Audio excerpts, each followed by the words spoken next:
Oke, assalamualaikum warahmatullahi wabarakatuh. Kembali di channel terkece, terhit, teristimewa. Pada hari ini Kak Fedi tidak sendiri teman-teman. Kak Fedi ditemani oleh saudaranya Kak Fedi. Mirip gak? Mirip apa enggak? Mirip apa enggak? Nah, pada pembelajaran hari ini kita akan mempelajari hubungan antara gaya dengan gerak. Langsung saja ya teman-teman, kalian lihat dan dengarkan video berikut. Seperti yang kita ketahui, gaya adalah tarikan atau dorongan yang bekerja pada suatu benda, sehingga benda tersebut dapat bergerak atau berubah bentuk. Contohnya adalah ayunan. Ayunan ini akan bergerak jika kita beri gaya dorong, dan akan berhenti apabila kita hentikan gaya dorongnya. Lalu, apakah yang dimaksud dengan gerak? Gerak adalah peristiwa perpindahan suatu benda dari kedudukan awal. Besar dan kecilnya gaya yang diberikan kepada suatu benda akan mempengaruhi gerak benda tersebut. Semakin besar gaya yang diberikan kepada benda, maka gerak benda semakin cepat dan semakin jauh. Sebaliknya, jika gaya yang diberikan kecil, maka gerak benda tersebut akan lambat.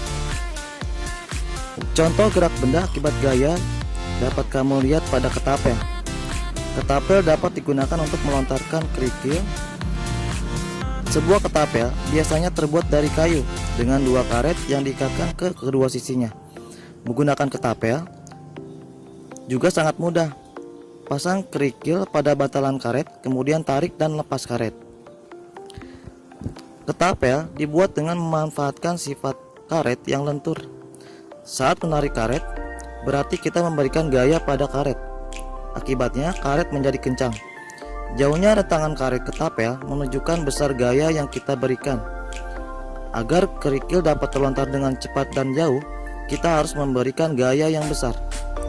Gaya yang besar dapat timbul jika kita menarik ketapel kuat-kuat. Gaya tarik yang diperlukan akan semakin besar jika benda yang ditarik juga semakin besar. Setelah tarikan dilepas atau gaya dihilangkan, karet akan memiliki gaya dorong. Gaya inilah yang menyebabkan kerikil terlontar dari bantalan karet.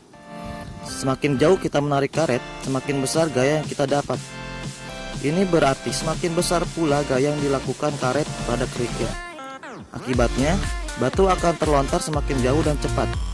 Hal ini sesuai dengan penjelasan sebelumnya bahwa gaya yang diberikan dalam hal ini adalah ketapel akan mempengaruhi gerak benda tersebut, atau dalam hal ini adalah dorongan atau kecepatan dan jarak kerikil. Gerak adalah perubahan tempat atau posisi benda.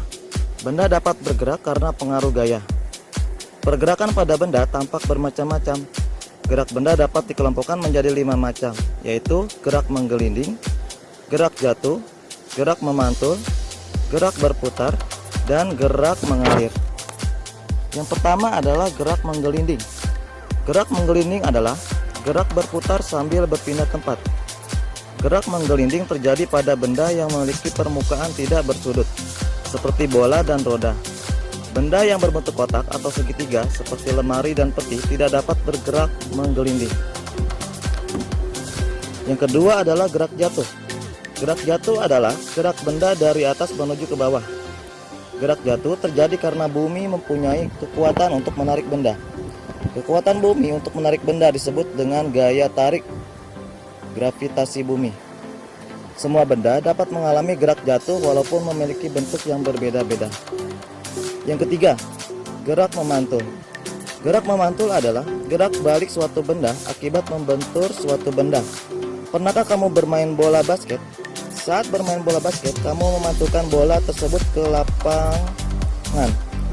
Bola yang kamu dorong ke lantai akan memantul kembali ke arahmu. Gerak memantul biasanya terjadi pada benda-benda yang bersifat lentur atau elastis. Selanjutnya ada gerak berputar.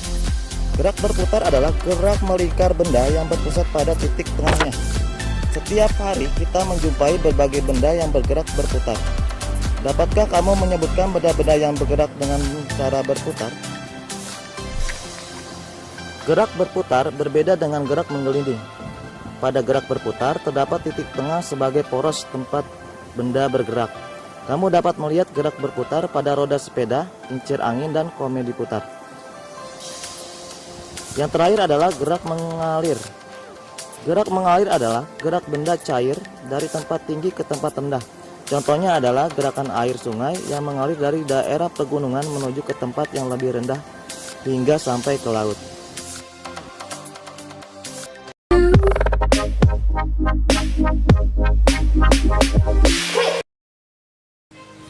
Pengaruh gaya terhadap gerak benda. Gaya dapat menyebabkan benda bergerak. Berikut ini beberapa pengaruh gaya terhadap gerak benda. Yang pertama, mempercepat gerakan benda. Cepat atau lambatnya gerakan benda dapat dipengaruhi oleh gaya.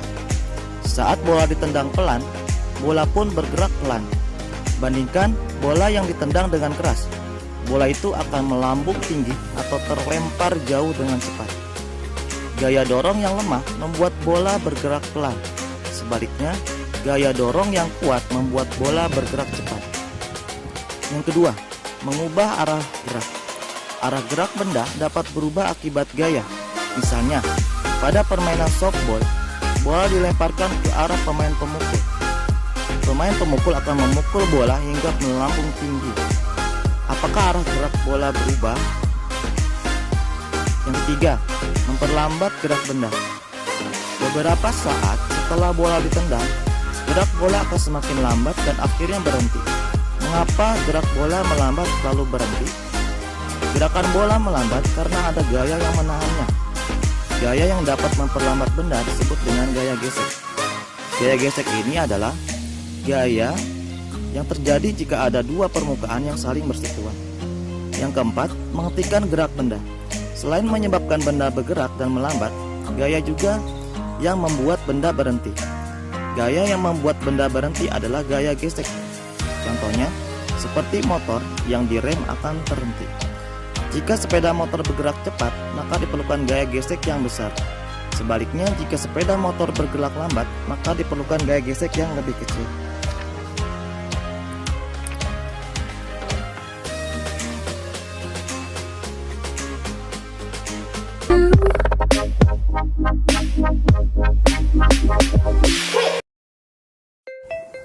Pada pembelajaran sebelumnya, kamu telah mengetahui bahwa gaya dapat mempengaruhi gerak suatu benda.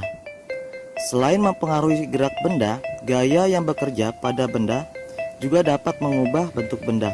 Contohnya, dapat kamu lihat pada proses pembuatan guci keramik. Guci keramik merupakan hasil olahan dari tanah liat.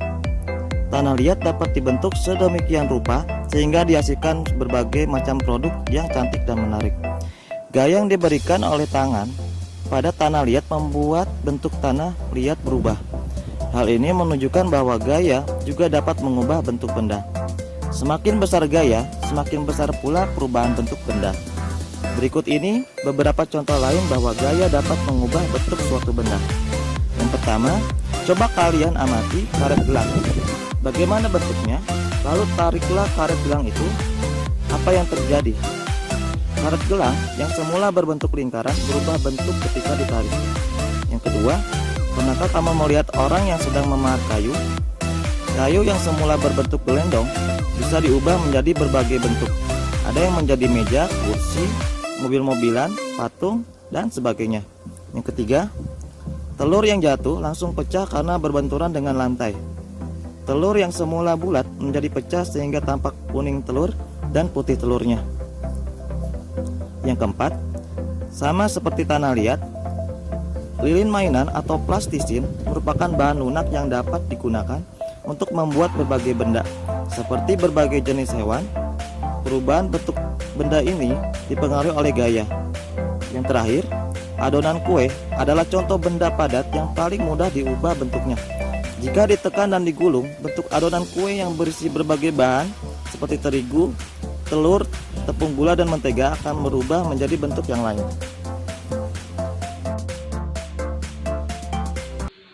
Nah, setelah kalian melihat video tadi, tugas kalian di rumah adalah yang pertama, mencari contoh gerak menggelinding. Yang kedua, mencari contoh gerak jatuh.